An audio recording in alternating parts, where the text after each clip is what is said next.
Fungsi Microsoft Word atau pengolah kata. Microsoft Word atau Microsoft Office Word atau Word adalah perangkat lunak pengolah kata, yaitu Microsoft yang pertama diterbitkan pada 1983 dengan nama multitool Word untuk Xenix. Microsoft Word berfungsi sebagai perangkat lunak pengolah kata word processing, yaitu program yang digunakan untuk mengolah dokumen berupa teks, misalnya surat, kertas kerja, brosur, kartu nama, buku, jurnal, dan lain-lain. Aplikasi ini telah didistribusikan di sistem operasi Microsoft Windows, Mac OS, iOS, dan Android. Fungsi pengolah kata dalam presentasi karya ilmiah. Berikut ini fungsi dari Microsoft Word dalam presentasi karya ilmiah, yaitu yang pertama, pemanfaatan dokumen map, yang kedua, mengaplikasikan styles, yang ketiga, mengaplikasikan insert page break, 4. Mengaplikasikan backlight break section break, 5. Mengaplikasikan format penomoran halaman yang berbeda dalam satu dokumen atau naskah, yang keenam, mengaplikasikan references table of content untuk membuat daftar isi otomatis, dan yang ketujuh, mengaplikasikan caption untuk membuat daftar tabel dan gambar otomatis. A. Pemanfaatan dokumen map. Dokumen map adalah fasilitas untuk navigasi ke seluruh bagian dokumen atau naskah yang terstruktur. Dengan fasilitas ini, kita dapat menuju ke bagian naskah tertentu dengan mudah dan cepat. Berikut langkah-langkah memunculkan dokumen map. Yang pertama, setelah naskah kerangka laporan PTK selesai diketik, pilih tab menu View. Yang kedua, klik pada dokumen map. B. Mengaplikasikan styles. Styles adalah fasilitas untuk mendapatkan format pada naskah yang konsisten pada seluruh dokumen yang dibuat. Format styles mencakup jenis dan ukuran huruf, spasi dan indentasi penomoran, dan tabulasi. Keuntungan dari penggunaan styles adalah, yang pertama, struktur dan organisasi dokumen menjadi lebih jelas dengan menggunakan fasilitas View Dokumen Map. Yang kedua, penyuntingan dapat dilakukan dengan lebih mudah. Yang ketiga, style dapat disimpan dan dikopikan ke file lain untuk digunakan pada dokumen lain. Dan yang keempat, dimungkinkan untuk membuat daftar isi atau table of content secara otomatis. Berikut langkah-langkah mengaplikasikan styles. Yang pertama, pada tab menu Home pada ribbon styles, klik kanan pada heading 1, pilih Modify untuk memunculkan dialog box Modify Style. Yang kedua, pada dialog box Modify Styles, atur font dan paragraf sesuai dengan format baku, kemudian klik OK. Ketiga, aplikasikan ke teks dengan heading 1 dengan memilih teks terlebih dahulu. Kemudian, klik pada ribbon heading 1. Keempat, setelah klik pada heading 1 pada teks yang dimaksud, maka akan menghasilkan tampilan untuk heading 1 sebagai berikut. Jenis huruf Times New Roman, ukuran 12, black, paragraf 1,5 spasi, center. Kelima, aplikasikan heading 1 ini untuk teks yang lainnya yang setingkat.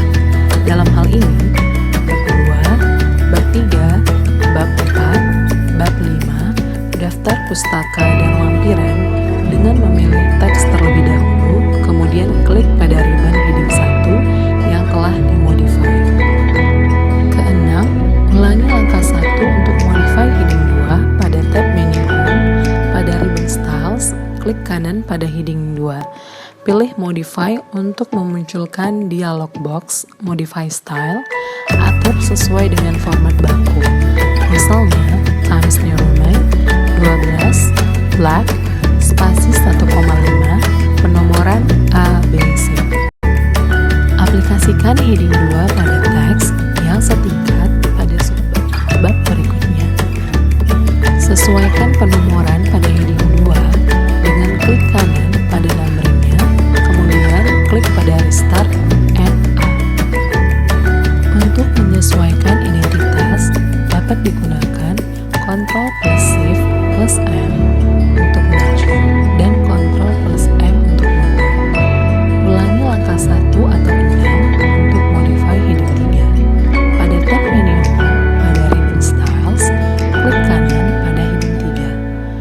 Pilih Modify untuk memunculkan dialog box Modify Style. Atur sesuai dengan format baku. Misalnya, Times New Roman 12, black, spasi 1,5, penomoran 1, 2, 3. C. Mengaplikasikan Insert Page Break. Page Break pada latihan ini digunakan untuk memisahkan bagian dari naskah agar bagian yang di page break akan selalu mengikuti pada baris pertama pada bagian naskah tersebut. Misalnya, pada judul bab. Dengan fasilitas ini, diharapkan apabila terjadi perubahan pada bagian naskah di atasnya, judul bab akan tetap berada pada baris pertama pada halaman yang bersangkutan. Berikut langkah mengaplikasikan insert page. Letakkan kursor pada bagian naskah yang akan dipisahkan. Klik pada tab menu insert dan klik pada ribbon page break atau dengan shortcut Ctrl plus Enter. Ulangi pada bagian naskah yang lain. Mengaplikasikan page layout break section break. Section break pada latihan ini digunakan untuk tujuan yang pertama, format penomoran yang berbeda dalam satu dokumen atau naskah. Contoh kasusnya pada halaman awal naskah, yaitu halaman judul, pengesahan, kata pengantar, dan seterusnya. Menggunakan format penomoran I1, I2, I3, sedangkan pada bagian isi atau bab, menggunakan penomoran 1, 2, 3. Yang kedua, orientasi atau page setup, halaman yang berbeda dalam satu dokumen atau naskah.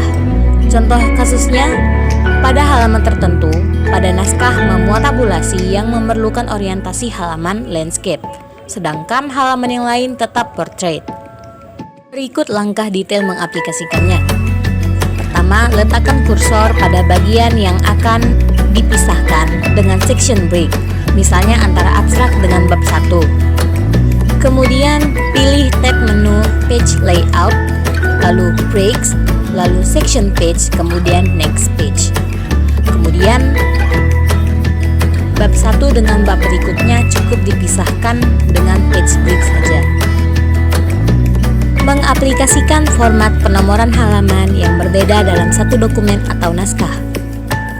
Pada contoh kasus ini adalah penomoran halaman pada halaman awal dengan format I1, I2, I3, sedangkan pada bagian isi atau bab menggunakan penomoran 1, 2, 3. Berikut langkah detailnya.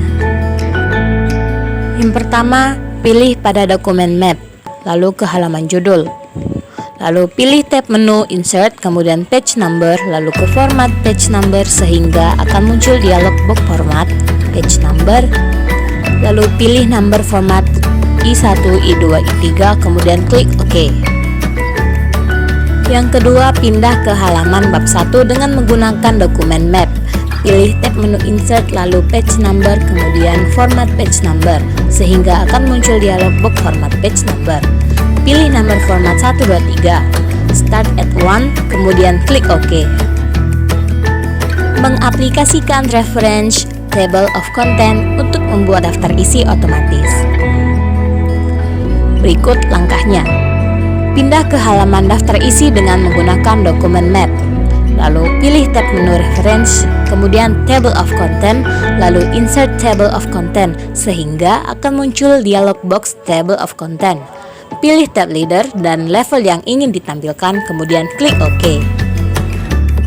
Berikut ini adalah gambar-gambar mengaplikasikan referensi table of content membuat daftar isi otomatis, sehingga akan menghasilkan daftar isi seperti gambar berikut ini.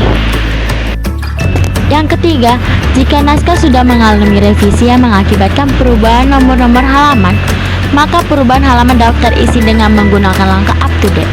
Yang pertama, klik kanan pada daftar isi, kemudian pilih up to date file, seperti di bawah ini gambarnya. G. Mengaplikasikan caption untuk membuat daftar tabel dan gambar otomatis. Yang pertama, sebagai contoh kasus kita akan membuat tabel jadwal pelaksanaan penelitian.